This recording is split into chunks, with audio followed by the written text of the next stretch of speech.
Askeri teknolojiler konusunda çok başarılı olsa da otomobil teknolojisi konusunda Batı'ya göre çok geride kalan Sovyetler uzun yıllar Sovyet halkının otomobilini üretmeye çalışır. Ancak çoğu zaman ortaya tuhaf görünümlü otomobiller çıkar. Sovyetler bu garip otomobilleri neden üretti? Tuhaf Sovyet arabalarının hikayeleri başlıyor. İkinci Dünya Savaşı sonrası birçok ülkeden oluşan Sovyetler Cumhuriyeti otomobile olan artan talebi karşılamakta zorlanıyordu. Halkın alım gücü düşük olduğundan ucuz bir otomobil üretmek Sovyet halkının otomobil sahibi olması için önemliydi. Bunun için 1943 yılında kurulan ve 3 tekerlekli motosiklet üreten Volerex şirketi 1951 yılında Oscar 54 adını verdikleri aracı üretmeye başlar.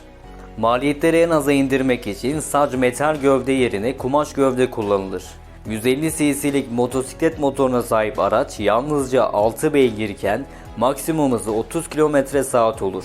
Oscar 54 istenen başarıyı yakalayamaz ve 20 yılda yalnızca 15.000 adet satış yapar. Bu sonuçtan sonra şirket modelin 4 tekerlekli biraz daha otomobile benzeyen versiyonunu üretmeye karar verir. Amaç İtalya'da halkın arabası olan Fiat 500 benzeri bir araç üretmek olur. 1971'de üretim bandından model 435 çıkar. Şirket kumaş gövdeden yine vazgeçmez.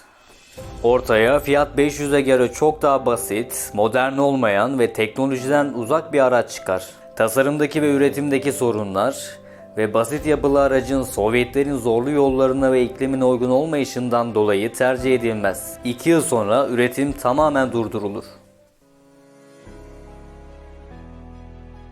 1950'lerde Sovyet hükümeti, Sovyet Otomobil Araştırma Enstitüsü NAMI'den otomobil teknolojilerini geliştirmek için sıra dışı bir araç tasarlamasını ister.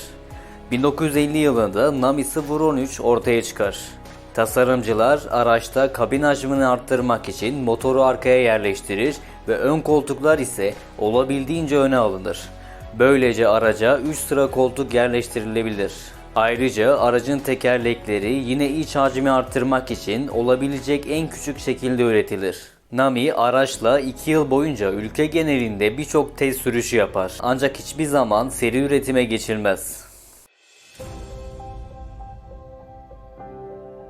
1955 yılında Irbit Motosiklet Fabrikası'nın baş tasarımcısı Nami'ye Sovyetler döneminin en ucuz ve aynı zamanda kompakt halkın arabasını üretme fikriyle gelir. O yıllarda alım gücü düşük olan Sovyet halkı da motosikletlerini pahalı olmayan biraz daha konforlu ve zorlu iklim koşullarına uyumlu bir otomobille değiştirmek istiyordu. Bu nedenle Nami Başkanı fikri beğenir ve hayata geçirmeye karar verir.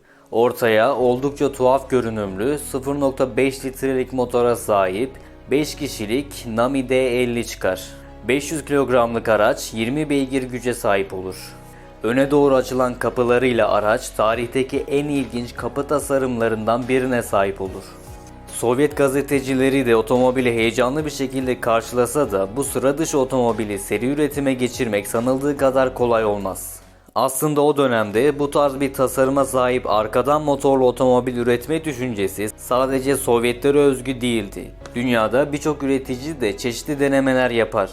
Renault uluslararası motor fuarında Renault 900'ü tanıtsa da hiçbir zaman seri üretime geçilmez. Fiat'ın ürettiği Fiat Multipla seri üretime geçen bu tarz tasarıma sahip tek model olur. Projenin başarısız olmasından dolayı Sovyet Bakanlık Konseyi Fiat 600 benzeri gibi daha pratik bir araç tasarlanması için projeyi iptal eder.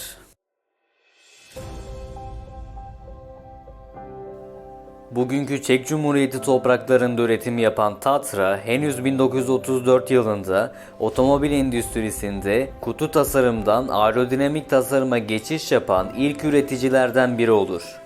Şirketin 1934'te üretmeye başladığı Tatra 77 birçok kişi tarafından tamamen aerodinamik tasarıma sahip ilk seri üretim otomobil olarak görülür. Araç Zeppelin aerodinamik mühendisleri olan Paul Jarray ve Hans Ledwinka tarafından tasarlanır. 1979 yılında Volkswagen'in rüzgar tünelinde test edilen aracın hava sürtünme katsayısı 0.244 olarak çıkar. Bu sonuç modelin çok iyi bir aerodinamiğe sahip olduğunu gösterir.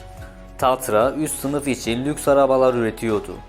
V8 motora sahip 75 beygirlik bağımsız süspansiyona sahip Tatra 77 de oldukça lüks bir otomobil olur. Daha sonra modernize edilen versiyon Tatra 87 Sovyet hükümetinde en üst düzeydeki kişiler tarafından kullanılır. 1956 yılında yeni seri Tatra 603 üretilmeye başlanır. Aslında yeni model Tatra mühendisleri tarafından gizli bir şekilde geliştirilir. Çünkü üreticilere ne üretmesi gerektiğini söyleyen Sovyet hükümeti, Skoda'dan otomobil üretmesini isterken Tatra'dan da kamyon üretmesini ister. Buna rağmen Tatra mühendisleri gizli bir şekilde yeni model geliştirme üzerinde çalışır. 1953 yılında Sovyet hükümeti otomobil teslimatlarında yaşanan gecikmeler ve kötü kalite nedeniyle Tatra'ya yeni lüks bir otomobil geliştirmeyi emreder. Böylece Tatra zaten üzerinde çalıştığı Tatra 603'ü üretim bandından çıkarır. Önceki modellerde olduğu gibi hava soğutmalı, arkadan motorlu bir otomobildi. Aracın arka yandaki açıklıklar motor için hava emiş olarak tasarlanır. Aynı zamanda model hava soğutmalı, arkadan motorlu olan tarihteki en büyük sedanlardan biri olur. Aslında araç için iyi anlamda tuhaf diyebiliriz. Çünkü model o dönemin otomobillerinden çok farklıydı ve farklı bir dünyadan gelmiş gibi görünen bir görüntüye sahipti. Sovyetlerin Sosyal Refah Kurumu özellikle 2. Dünya Savaşı'nda vücut uzuvlarını kaybetmiş engelli insanlar için bir otomobil üretilmesine karar verir. Sovyet hükümetinin isteğiyle 1958 yılında ağırlıklı olarak motosiklet üreten SEAT şirketi SMS-3A Cycle Car'ı üretim bandından çıkarır. Motosiklet otomobil karışımı olan araç oldukça basitti.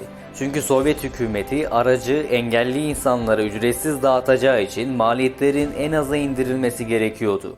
Bu nedenle modelin tasarım ve üretim görevi motosiklet üreticisine verilmişti. SMS 10 beygir güce sahipken maksimum hızı 55 km/saat olur. 12 yıl içinde SEAT 200.000 adet SMS-3A üretir. 1970 yılında ise biraz daha normal bir otomobil gibi görünen SMS-S3 de üretilmeye başlanır. Yine az maliyet için basitlik ön planda olur. Aracın bütün kontrolleri direksiyondan yapılabiliyordu. Bu sayede bacaklarını kaybetmiş ya da yarı felçli insanlar kullanabiliyordu. Ancak araçta ısıtıcı olmaması soğuk Sovyet ikliminde büyük bir sorundu. Gürültülü motor ve kabinin içine giren egzoz dumanı da büyük sorun olur. Yine de SMS-S3 de 27 yıl boyunca üretilir. Engelli insanlar 5 yıl aracı kullandıktan sonra Sosyal Refah Kurumu'na teslim edip tekrar yeni araç alabiliyordu. SMS-S3 de 27 yıl boyunca üretilir ve 223.000 adet araç engelli Sovyet halkı tarafından kullanılır. Kore Savaşı'ndan sonra Amerika ile Soğuk Savaş içerisinde olan Sovyetler, Amerikan cephen araçlarıyla eşdeğer olacak küçük ve hafif bir off-road araç üretmeye karar verir. Aslında üretilmesi düşünülen yeni araç Sovyet üretici GAZ yani Gerki Otomobil Fabrikası'nın 1953 yılında üretmeye başladığı büyük ve ağır sınıf GAZ-69 askeri araç serisine hafif sınıfta destek olacaktı. Aracın ilk prototipi 1958 yılında Sovyet Ulusal Otomobil Enstitüsü NAMI tarafından geliştirilir. Bağımsız süspansiyona sahip 4 çekişli 37 beygirlik araç hem zorlu arazi şartlarında hem de suyun içinde rahatça ilerleyebiliyordu. Model 1961 yılında bugün Ukrayna sınırları içinde yer alan Lutski Otomobil Fabrikası tarafından Luaz 967 adıyla üretilmeye başlanır. 1971 yılında modernize edilen araç Luaz 969 adıyla üretim bandından çıkar. Model sivil kullanım için arazi aracı olarak da satışa çıkarılır. Modernlikten çok uzak görüntüsü, yüksek şasisine rağmen küçük tekerlekleri ve 30 beygirlik gücüyle Luaz 969 oldukça tuhaf bir Sovyet arazi aracı olur.